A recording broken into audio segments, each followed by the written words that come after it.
Welcome to No Rares Required, Episode 18, Simic Oil Proliferation. Every week I discuss a drafting strategy for a different archetype, and today I will be covering my strategy for drafting Simic, or green-blue, in Phyrexia All Will Be One. It is the least drafted archetype, and usually that means if you can develop a strategy, you can draft it consistently as it will be open most of the time, and you won't be contested. I found Simic to be similar to Izzet in that it tends to be a space I pivot to instead of plan to start in, and it usually happens when Gruul is too contested.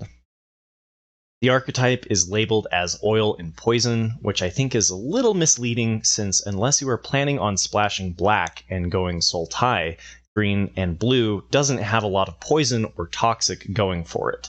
It also has the lowest win rate of all of the archetypes, which means people are being misled somewhere, and I think it is because of toxic and proliferate. I've found Simic to be more of a mid-range oil space, very similar to Izzet and Gruul. My Tier 1 top common is Contagious Vorak. A 3/3 for 3 that finds you a land or lets you proliferate is great. Nothing special about it in Simic, but it's one of the best commons in the set, and it gets picked up early, usually around turn 3 or 4. Another potential mislead is Simic tends to be the archetype of ramp, but with less delicious 4-drops to aim for, chimney rabble, ramp is best in Gruul. You still want to aim for a decent top end though, because of my Tier 2 common Gitaxian Raptor. This card is great at stalling the board. It's better in Izzet because in Simic you don't have access to the 4 Mirrodin equipment that you do in red, which makes it harder to push damage with this card. But this is why I mentioned that you want a bigger curve in Simic than other archetypes. You are generally looking to gum up the board and then outvalue your opponent with high-cost threats. Gitaxian Raptor goes late, it's not uncommon to see these wheel, and you want to take advantage of it. My next Tier 2 common is Oil Gorger Troll. It's a great example of what Simic is trying to do with its top end. A lot of your cards will have oil counters, but compare how this card performs in Gruul, where you also have a lot of oil. In Gruul, Oil Gorger Troll is just good filler. You'd much rather be playing something like Furnace Strider that keeps the pressure on your opponent. In Simic, however, this card is great. It helps stabilize by gaining 3 life, and it draws you a card.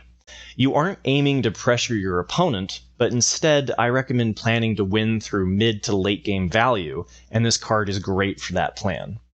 This card also tends to go late, around pick 6 or 7. Now for Tier 3. Chrome Prowler is best in Azorius because of artifact synergies, but one of the downsides to Simic is that you don't have great access to removal in green or blue. So this card is decent interaction and can help stall out your opponent's early tempo while you draw into your late game plays. This card also goes late, around pick 6 or 7, and I like to pick them up on the wheel. My next Tier 3 common is Mesmerizing Dose. As I mentioned, Simic has limited removal options, and even though this feels really bad to play if your opponent follows it up with an Indoctrination Attendant, it's still worth including. Another thing to note is that I think Proliferate, similar to my warnings in Izzet, is a trap when it comes to oil. Most of the cards or creatures with oil don't benefit that much off of Proliferate, and for the most part are self-sufficient. There are exceptions, like if you picked up Trawler Drake, for example, but for the most part, you want to avoid Proliferate. I have not been impressed with cards like Serum Snare or Experimental Augury, for example. This card is good just because you need removal, and this is one of your limited options. My third Tier 3 common is Skyscythe Engulfer, and I think here's another good distinction between Simic and other green archetypes. Most of the time, Skyscythe Engulfer is filler to bad filler, but I'd rather run cards like this than, say, Lattice Blade Mantis. Mantis is great in Gruul, but it's because you're planning to ramp to it on turn 3 and pressure your opponent. In Simic, you might think Mantis would be great because you can continue to proliferate its oil, but Proliferate is a trap. I'd rather have Sky Scythe Engulfer. It's a stronger threat, as it should be for 6 mana instead of 4, but it also has Reach, which allows you to play it defensively and stop your opponent's attacks in the air. Similarly to Oil Gorger Troll, Simic is less about pressuring your opponent and more about eventually outpowering your opponent. An upside to this strategy is that this card also goes late, since it's usually too slow for other archetypes, and you can pick this up very easily on the wheel. My next Tier 3 common is Ruthless Predation. It sucks that it's sorcery speed, and you do have to be aware of what your opponent might have to avoid getting 2-for-1'd, but like I mentioned, Simic has limited options when it comes to removal. And since it is removal, albeit bad removal, you'll need to pick this up early, around pick 4 or 5. My last Tier 3 common is Surgical Skull Bomb. Bouncing your opponent's expensive creature helps stall and gain value on your opponent's plays. And unlike other archetypes, as long as you have enough early defensive plays like Gitaxian Raptor, you can wait to hit a target that costs more than 3. And it draws you a card. Also great for the value gain. This card also wheels, and can therefore be picked up late. Now for the uncommons. My Tier S Mythic level uncommon for Simic is Evolving Adaptive. This card is absolutely amazing in Gruul, where you can combine it with Free from Flesh in red, but I'd argue that it is equally good in Simic. This thing gets bigger each time you play a creature with power or toughness greater than it, which means you can make it into a 4/4 by playing Gitaxian Raptor. I think this card can be a little misleading though, because I think it tempts people into proliferating oil, which, again, I think is a trap, or trying to be aggressive, which I think is better accomplished in Gruul. In Simic, this is more about playing a 1-cost creature that eventually becomes a 4/4 and can stop your opponent's attacks. This card was a favorite from day 1 though, so you'll need to pick it up early, and I think it makes a great pack 1 pick 1. It's just that good. It's also worth noting that there were no 1 or 2 drop commons above filler. Most of your best early plays are at the uncommon level, and you'll need at least 6 to not get run over by the hyper-aggressive decks. My Tier 1 uncommon is Cinderslash Ravager. Similar to Izzet, this card is worth splashing anytime you have oil synergies. You only need 1 permanent to have oil to make this decent, as a 5/5 vigilance for 5 that deals 1 damage to your opponent's board. And if you have more, which you usually do, then this guy can be completely busted. The dream is getting it out on turn 3 with something like Evolving Adaptive on turn 1, a second Evolving Adaptive on turn 2 with Incubation Sac, and then bam, this guy comes down on turn 3. It's more reliably a turn 4 play, since you just need 2 permanents with oil by turn 4, which is very achievable with something like Evolving Adaptive and Gitaxian Raptor. I think the secret's out for this card though, and since I never seem to see them anymore past turn 4. Now for Tier 2. Unctus's Retrofitter is an absolutely busted Tier S Mythic level uncommon in Azorius Artifacts, and it has great synergies with the For Mirrodin equipment in Izzet, where I put it at Tier 1. In Simic, you'll have to work a little bit to get value out of this guy, but if you can pick one up, then Surgical Skull Bombs and Malcator's Watcher, the 1/1 flying vigilance artifact for 2 that draws a card when it dies, become more desirable picks. I've found it to be decent just as a 2/3 in a pinch, and in Simic it's usually a Chrome Prowler that gets animated into a 4/4, unless I picked up Retrofitter early and got more artifact targets. Retrofitter is also taken on a pretty average rate for an uncommon, around pick 4 or 5. My next Tier 2 uncommon is Cankerbloom. Nothing incredibly special about it in Simic, but it is a 3/2 for 2 that can trade itself for a broken artifact like Urabrask's Forge. And as I mentioned, the 2-drop slot can be a little weak in Simic, so I take cards like Cankerbloom more highly. It's a crowd favorite though, and is usually gone as early as turn 3.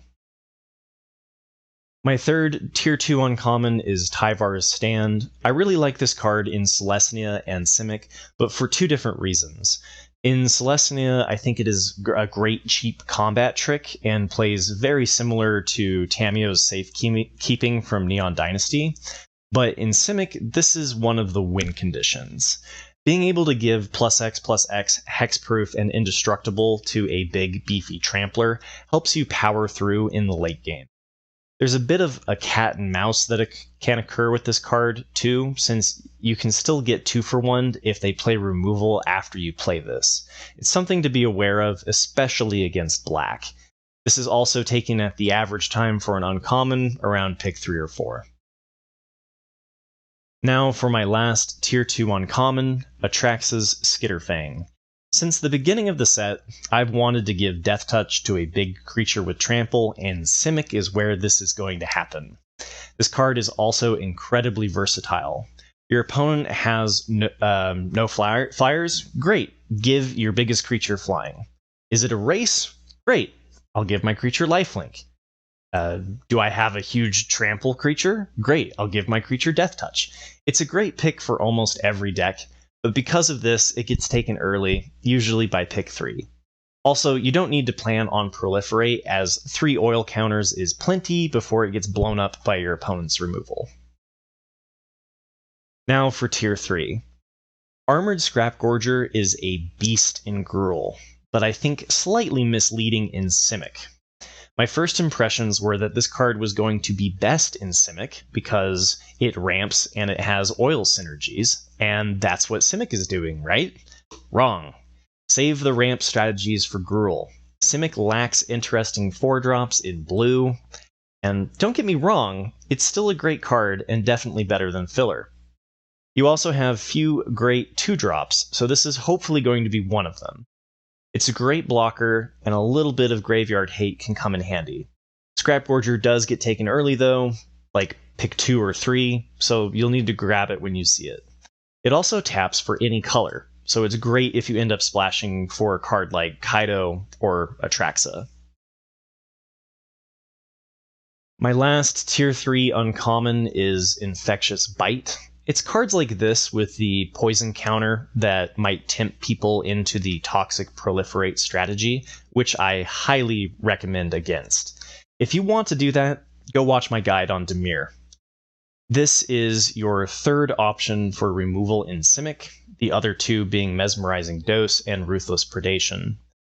This is a superior version of Ruthless Predation in every way. It's a bite instead of a fight spell, and it's instant speed. You still have to play around the 2-for-1s, as it is dependent on your creature being alive when this spell resolves. But this is the best removal in green, and gets taken early, turn 2 or turn 3. Now for the rares. Blue Sun's Twilight is my Tier S Mythic level rare. It is great in every blue archetype, but it is best in Simic. I had originally thought that this was because of ramping to 7 mana, but it's actually because it fits perfectly into the gum up the board until you can outvalue your opponent's strategy. This card is a built-in 2-for-1, and at 7 mana it is a 3-for-1. And ramp doesn't even really help because the longer you wait, as long as you can survive, the better target you get to hit. This is a great card to open pack 1 pick 1, and a great reason to head toward the Simic game plan early. As is tradition, I'm going to skip some rares that are better in other archetypes, but give them a brief mention. Rune, Breaker of Silence, is a great inclusion, but there's nothing special about it in Simic. It's just great in every green archetype. The Filigree Silex, though, is best in Simic. I put it at Tier 1. I had mentioned it in my guide to Izzet, its second best archetype by the way, as a reason to be tempted into the proliferate strategy. Izzet has access to cards like Chimney Rabble on 4 and Furnace Strider on 5, so the archetype tends to be more aggressive, and therefore ramping to your oil count of 10 is a great way to finish off the game. In Simic, I prefer to plod along and still don't recommend proliferate heavy strategies, even if you pack 1 pick 1 Silex. You'll get to 10 oil counters even if you have to tap Silex for a couple of turns. Now for Tier 2. I'm going to skip Kaido, but once again, I'll mention it. It's worth splashing if you are in blue or black. I'm also going to skip Bloated Contaminator, which is best in Celestia because of Toxic and early pressure, and Unctus Grand Metatech, which is best in Azorius because it is a lord for artifacts. I put both at tier 3 in Simic. Argentum Masticore is tier 2 and fits nicely into the Simic strategy, and I think it is the card's best archetype. Originally, I was thinking, let's ramp into this and then use blue to draw cards through Distorted Curiosity or Vivisurgent's Insight, but I haven't found ramp and card draw to be necessary. Simic's biggest weakness is poor removal options, and this card turns all of your cards into removal. I also tend to have a slightly larger curve in Simic, so you don't run into the problem of just discarding 1 and 2 drops every turn like you might in other archetypes. The first strike also helps whittle down your opponent's board, as it can be very difficult to block, which is also important to the archetype because you tend to create a board stall and need a way to break through it later in the game. Now for the Mythics. Nissa Ascended Animist is tier S in every green archetype, but my mind immediately goes to Simic if I open her up in Pack 1 Pick 1. Talk about late game value. She's significantly worse if you have to play her with Phyrexian mana, as 4/4s every turn hits a little different than 8/8s. Also, if you can play her for 7, she can immediately ultimate, giving your board stalled state +1/+1 and trample for each forest you control. The trample is key. I think Simic gives you the best chance to stall the game until turn 7, but then you need a way to win the game, and this is a great card to do just that. Next up we have Jace, the Perfected Mind, tier 1 in every blue archetype. Izzet and Dimir because of Proliferate, and you might be tempted into Proliferate in Simic as well, but again, I don't think it is necessary. You are aiming to go the distance with Simic, and you only need this to survive until 7 loyalty to mill them for over half their deck. You want a late game win condition in Simic, and Jace is a great option. I'm going to skip Tyrannix Rex, which is slightly better in Celestia because of the Toxic 4, but it does fit into the Simic go big late game strategy. I put it at tier 2. Zopandrel Hunger Dominus is right at home in Simic and is the card's best archetype. I've been impressed with the keyword reach in Simic, and doubling the stats of your board is a great way to overpower your opponent. Thank you for enjoying my simple guide to Simic. I posted a full draft with Simic earlier this month that was stalling the game until I could hit Atraxa if you want to see how I use this guide to grab trophies and hit top 200 Mythic. Thank you for taking a moment to hit like and subscribe. I appreciate it. I won't be covering Shadows over Innistrad Remastered since I'm free to play and prefer to focus on the sets that go into standard rotation. We have 3 archetypes left for 1, and I plan on finishing them before the release of March of the Machines on April 18th. As always, if there's an archetype that you want to see next, let me know in the comments below. Thank you all so much for the support, and I'll see you next week.